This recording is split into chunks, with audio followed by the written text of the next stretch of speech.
What the f, 2020? 2020 has been the most incredible year. I almost feel comfortable saying 2020 will have been the most extraordinary year of my lifetime. At least here in the US, with like all the stuff going on in the US, I really don't feel like we're gonna have another year anything like 2020. Going into 2020, I don't think I had particularly high hopes. 2020 has like a nice ring to it numerically, but it was just kind of sort of going to be any other year. I don't do New Year's resolutions. I'm not that kind of person. One significant thing though, again for the people in the US here, was that it was an election year. It was the presidential elections, but there were also a lot of elections for the Senate and the House, and also locally in the various states. So now that we're in January 2021, we all know how the elections turned out. I wanted to move back to LA. I don't like San Francisco anymore. Before, I would just live wherever to advance my career, and I was younger in my career and I just needed to climb that corporate ladder, and it wasn't so important exactly where I live. During 2020, it was a bit of a turning point where I have developed enough of a personal life outside of work where it does kind of matter for me where I live, and I feel like I've gone to the point in the career where I don't want to just live anywhere just to get a better job. I need to have some stability in terms of where I live. I want to like where I live. Even if I live somewhere where I don't like that much, can it be somewhere where it's not the most expensive place in America to live, like San Francisco? Obviously, there are a lot of events that happen throughout the year, and there were a full slate of events in 2020 that were gonna happen, which have all been canceled by now. But I wanted to try out some events and some places that I've not been to before. Rio, I've heard great things about, and I put that on my list for 2020. Pensacola, which I've never been to before. I've never done Fire Island, for example. And I go to the gym all the time, and I really wanted to realize my goal of gaining like 10 pounds of muscle in like a year. I was making decent progress until I hurt my right shoulder. This was back in end of 2019, and then when I kicked off 2020, I still had some healing to do, so I wasn't like hitting the upper body exercises that hard. But I was like, you know what, in 2020 I would get the injury resolved, and eventually I would ease back into more of the upper body exercises, and then I can carry on trying to pack on more muscle. So that were like some of the things I wanted to do in 2020. So I did have a good start to the year before the pandemic hit. Same as over the last 5 years. We went to a white party in Bangkok to kick off 2020. There's a vlog on that, which I'm gonna link to in the, I'm gonna get the corner right this time. It's that corner. Up in this corner, there's gonna be a little banner that's gonna slide out, and I'm gonna link it down in the description. You can see us partying in Bangkok to kick off 2020. We did the Oasis cruise, which was tons of fun. I'm gonna link to the video again up here and down in the description in case you have not watched it. Glad that that was the last big party before the pandemic, because I love the cruises. You guys probably know by the videos, all the cruise videos I do on the main channel. The January, February, beginning of year cruise is always like the big party cruise. It's always the one that is the most fun. The LA move thing, I wasn't really thinking about very much at that time. And then the pandemic hit and we were all quarantined. If you're new to the channel, welcome by the way. Starting from last March in 2020, I did a YouTube vlog every single day for a little over 100 days. I'm gonna link to the playlist again up here down in the description. So many plugs. The playlist of the entire series of daily vlogs. Go check that out if you're like really bored. It could be fun to just have on the background. Maybe it's not something you turn your phone off and you sit right in front of the couch on the TV and like watch intently. It might be nice for you to like picture in picture on your iPad while you're doing like actual serious work, like shopping for some cute shoes or something, and then you can have my daily vlogs in the corner. COVID-19, it wasn't scary to me. Way back in the middle of March, it didn't seem like a scary thing. Obviously, as you progress through like April, May, and June into the spring and then into like the summer, it was obvious that, oh, it wasn't gonna be like, we're gonna quarantine for a month and then that would be cute and then now we can carry on. This is like a proper pandemic now and we don't necessarily see the end of it, and it could be like many, many more months. I guess by then we knew more about COVID and we have been in quarantine for like a few months by then, that I kind of sort of just got used to it. So I wouldn't say at any point that it was scary for me. I actually adjusted really well to quarantine because I'm an introvert. I keep saying this to you guys, but I feel like you guys probably don't believe me because most of you know me from my Instagram or from my YouTube. When the cameras are on, this is on and I look very animated with my arms and my body language and my eyebrows that twitch every which way. Normally though, I'm a introverted person. Usually when I'm at home, I can easily spend days by myself in the house. Electricity, internet, food. If I have those three things, I could be fine. There have been times in summer break in like high school or whatever, I would just spend like days doing nothing. I would just like eat junk food, watch TV. Beyond the internet, I would just like not leave the house except for like, I don't know, like the weekly family dinner outing or something. I'm also not a person that goes out dining very much because I feel like dining out is very expensive. I still feel that way. Like I don't order delivery very much because I feel like it is so much cheaper for me to buy groceries and just cook myself. And this is not like anything against restaurants. This is like the way I've always felt. When we grew up, we just never ate out very much. It was just like kind of considered like an expensive thing. We would just not go out to eat very much. We would just always have home cooked meals. And I'm not the kind of person to like go out shopping for things very much. And you know, you have Amazon now, so when you needed something, you would just buy it online. And I don't do outdoorsy things. I don't go hiking. I don't go for walks on the beach. I don't go to the beach, period. I don't go to a park. I don't have pets that I have to walk all the time. I'm not an outdoorsy person. I think all these factors made it fairly easy for me to adjust to quarantine because I was already naturally like a boring, introverted, don't like to do anything type of a person. I will say that living alone probably definitely helped, even though when I moved back to San Francisco in 2018, I had a roommate and it was because I had a blow up with this roommate that I moved into the place where quarantine started. So in a way, it was a fluke that I was living by myself when the pandemic started. I think the most difficult thing about quarantine was working from home. I had a hard time initially disconnecting from work. My office would just be like my little dining room table, which is just in the middle of my little apartment. I'm the type of person where like, oh, the computer's right there, like, oh, let's just make sure I'm not getting a message and I'm not getting an email, I'm not getting like a ping on something. And my laptop was just always open. It was just like always there, right? Because it was just like my permanent office was just there, so I would not put anything away. I'm just way too easy to like not leave work and just always keep on going back to the laptop. So that did take some adjusting.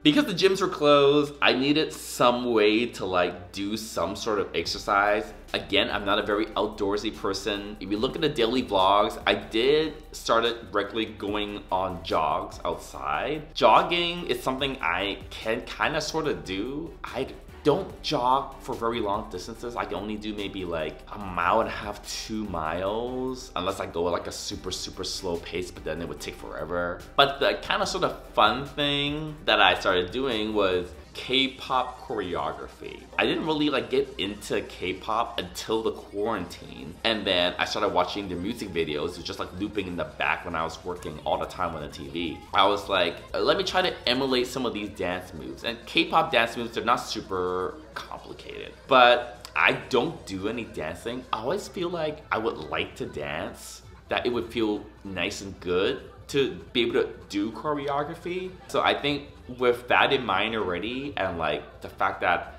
I need some sort of exercise and I was too lazy to go out, I was like, let's see if I can do this at home. And I was able to do a decent amount of it. So some of the daily vlogs in that playlist that I'm linking to, you see that I'm dancing in some of them. And I posted a bunch of them on my Instagram stories as well, back at the time when I was doing them.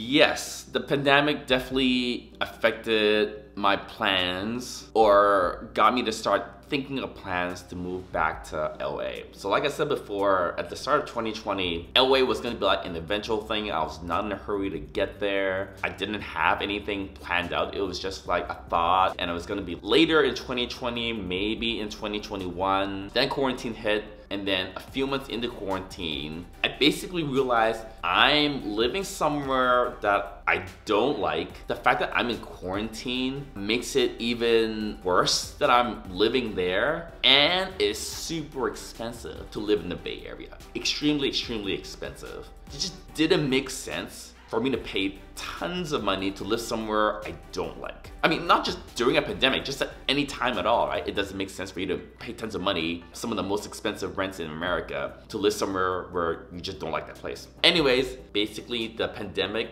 accelerated my plans, made me make concrete plans to move to LA. If it wasn't for the pandemic, I might still be in San Francisco right now, here in 2021. The other part that I wasn't expecting, which became like a big decision, I ended up buying a condo instead of renting an apartment. That wasn't the original intention, but you know, like financially it made sense because the interest rates for mortgages were so stupidly low, and I didn't want to keep on moving. I moved almost every year for like the last 10 years, like ever since I came out of college. Again, because I was just chasing a new job or like chasing a promotion or whatever. I was putting my career first. But again, now I'm at a point where I don't want to move all the time. I just want to stay in one place at least for like 5 or 10 years minimum. And I've lived in LA before, so I knew I liked living here. I'd always been saving for like a down payment because I knew you need a lot of money for a down payment for a house. So for many, many years now, I've been like just trying to save up the money, knowing that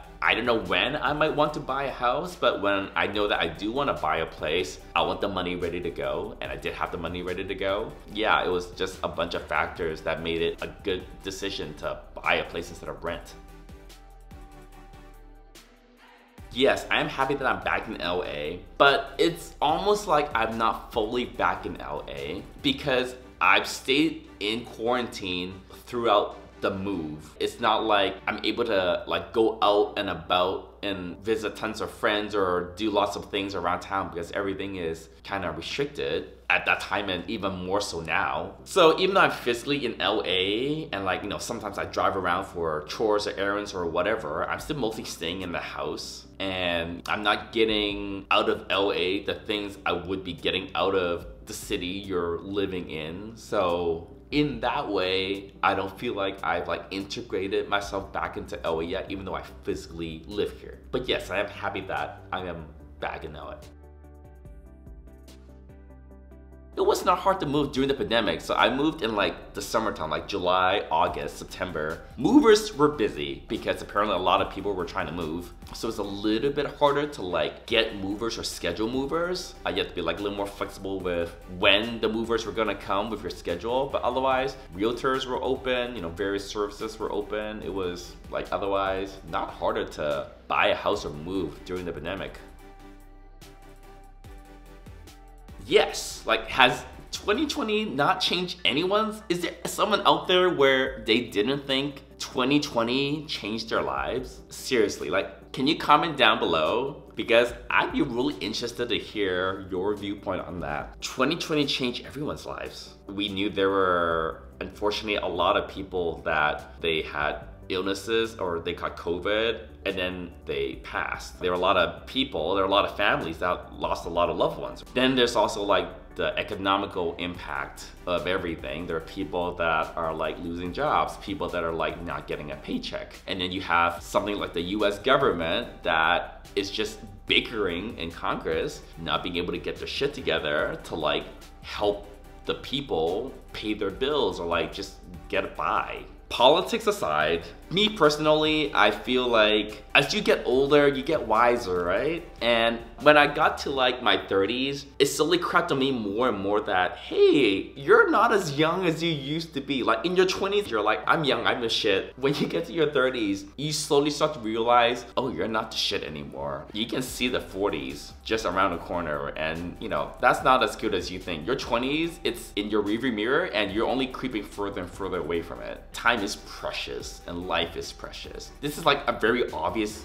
thing to say, but sometimes something can be very obvious, but you don't realize it, or you don't see how it might affect you. You can say to any person that, hey, everyone dies, you only live once, time is precious, you can't turn back the clock. These are obvious things to say, but whether someone actually takes that to heart or they apply it to their lives in some way, that's very different. So as I got into my 30s, I realized I need to start making some changes to the way I live if I really feel like time is precious. One of my personal mottos is don't wait. Now, the way that motto started was waiting for guys, like waiting for a Grindr hookup, for example, right? If you try to hook up with someone on Grindr and they say you're gonna be there in 15 minutes and it's been like 20, 25 minutes, they're probably not gonna show, okay? I don't do as many Grindr hookups nowadays as I did before, okay? That's a whole other can of worms. This is not a Grindr topic video, but like I don't wait around for boys. I don't wait around for guys. If you're late, I'm just gonna assume like,